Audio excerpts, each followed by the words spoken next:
Hello friends, I'm Pastor Leslie Louie, President and more importantly a servant leader for the Lord here in the Carolina Conference of the Seventh-day Adventist Church.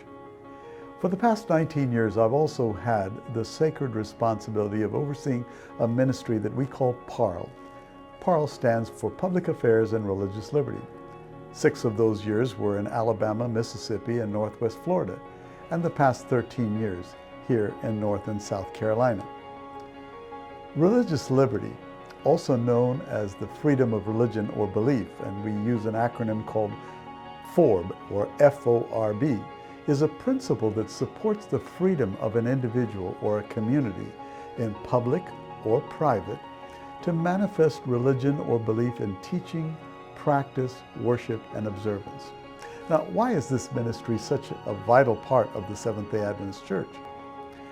The Seventh-day Adventist Church strongly believes in religious freedom for all people. A person's conscience, not the government, should dictate his or her choice to worship or not. Now, we've advocated for these goals for over 100 years through our Department of Public Affairs and Religious Liberty to governments and religious and international organizations. Now, how do we as a church family support this ministry? Here are 3 ways. Our advocacy takes on many forms, but number 1, by taking a stand legally and challenging any laws that would inhibit an individual's religious freedom. Secondly, by working to obtain the release of individuals who are imprisoned for religious reasons at home in the United States, but especially as we have witnessed in so many other nations that are very hostile to the free practice of an individual's faith. And thirdly, by supporting the rights of individuals fired from their jobs for following their conscience. And these are just to name a few.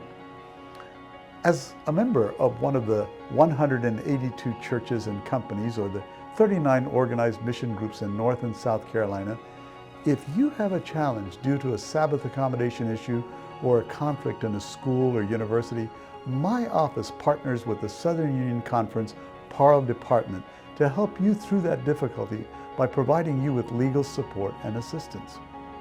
Our Religious Liberty campaign theme for 2025 is simply this: don't let the light go out. Every religious liberty director or pastor in your church, company, or group will be receiving an envelope that looks kind of like this. In the envelope, there will be directions that talk about how the Religious Liberty campaign is to take place, especially as we look forward to a special offering that will be collected on January 11, 2025. That's the 2nd Sabbath of January. Also included in this package are materials that are helpful for you either in English or in Spanish. Now, we rely on your support for the Religious Liberty ministry of the church. And as our freedoms are threatened both in federal and state legislatures, we need you. Your Religious Liberty offering will help us sponsor Liberty Magazine to high-level government officials in federal, state, and local jurisdictions and prominent religious leaders in North America. We rely on your support, and dear friends, don't let that light go out. God's messenger to his church penned these words in her classic book entitled Acts of the Apostles, and on page 68, this is what she said: "The banner of truth and religious liberty held aloft by the founders of the gospel and by God's witnesses during the centuries that have passed since then has in this last conflict been committed to our hands." Thank you so much for being a prayerful partner and a faithful supporter in our journey to our heavenly home.